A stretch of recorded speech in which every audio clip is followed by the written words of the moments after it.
MLNP uses something so simple, it almost seemed too easy, a deck of face cards. But here's what happens when someone looks at these faces. Their nervous system responds instantly. No thinking required, no perfect words needed. It's like having a direct conversation with a part of them that's been trying to heal all along. The process is elegant. Anchor them in safety first, activate the stuck emotional energy very gently, regulate back to calm, and repeat.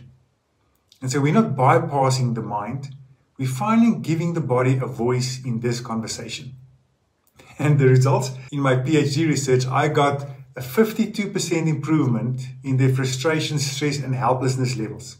I mean, that's not incremental improvement. That's cutting their stress levels by half. That's transformation. But here's what the numbers don't show.